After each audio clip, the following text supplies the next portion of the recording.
From portfolios to puppies, meet someone who left a successful financial career and found happiness training guide dogs on today's Dogs of Destiny.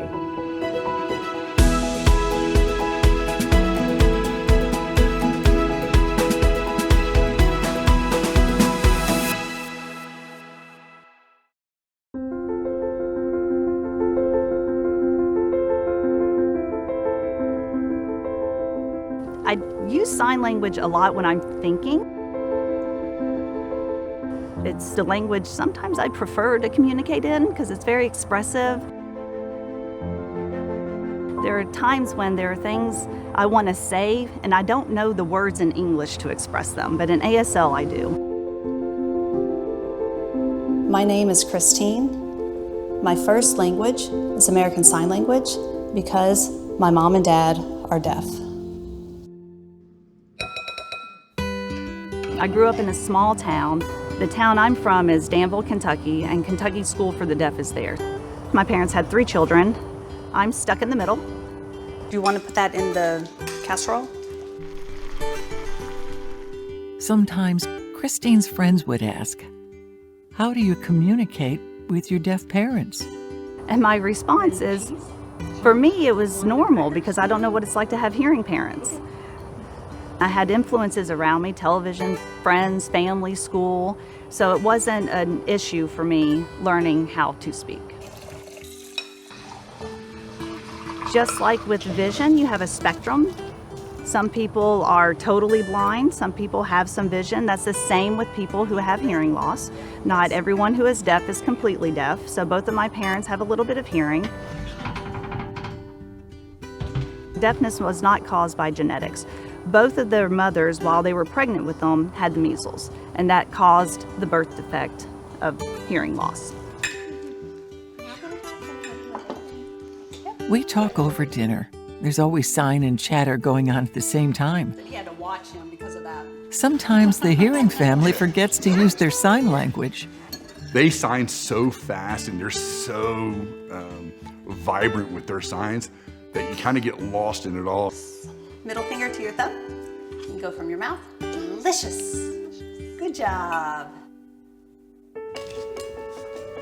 My parents were always interactive with us, playing a lot of games and just enjoying each other's company.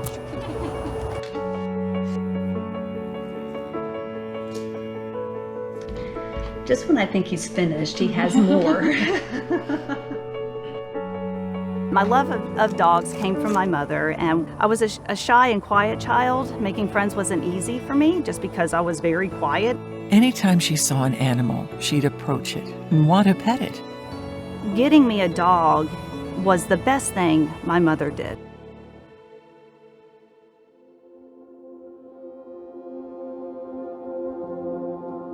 One time, she was debating what to major in at college. I said, "Well, what about finance? You're good with math." So that's kind of how I ended up in the finance industry. So I was a fully licensed broker, had my Series 7 and 66. She was very successful. She won several awards. I thought, this is it. This is what I'm going to do for the rest of my life. And I found that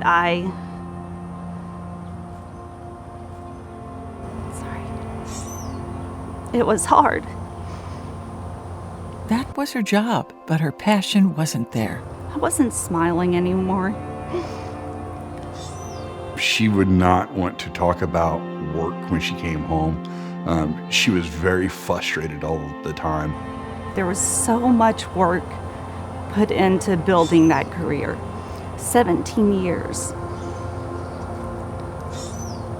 And to just leave it was hard.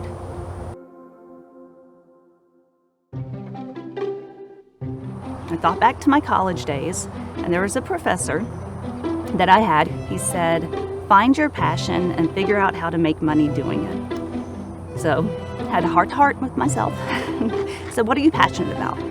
And there are 2 things, dogs and American Sign Language. So then I thought about dog training, and how does somebody go from finance to dog training? And I started looking for volunteer opportunities in the area. volunteered at a couple shelters, and then I found Southeastern. And it was the big sign on the highway. It said, "Heroes train here," and I thought, I want to be there. I started as a volunteer in the training kennel. Very quickly realized that I wanted to be a bigger part of it. In 2017, I became a CCT.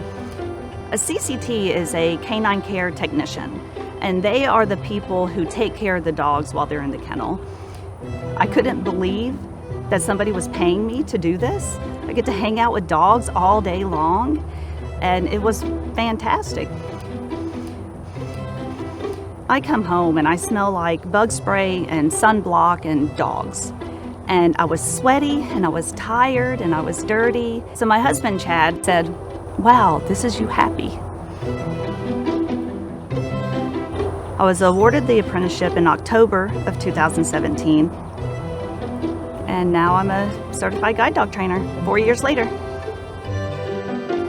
How was your day turns into about a 2.5-hour conversation about talking about Peyton, Willie, every dog that she's had for the last 10 strings. And it's not what the dogs are now. It's also the dogs that she got to see. Oh, I went into the admin building and I saw Peyton there, and oh my gosh, Peyton remembered me. He loves me. I love this dog. I want to keep the dog. Chad, I want dogs.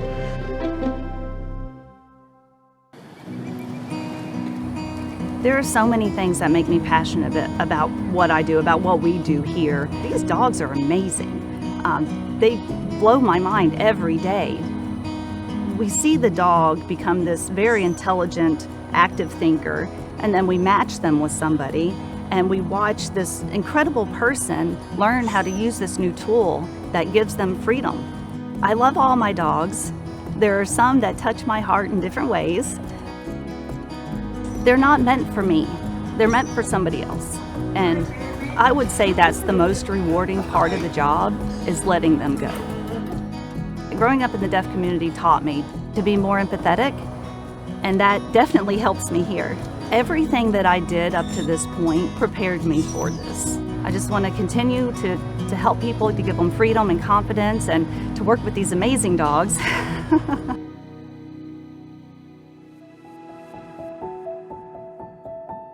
View every episode of Dogs of Destiny at guidedogs.org/dogsofdestiny.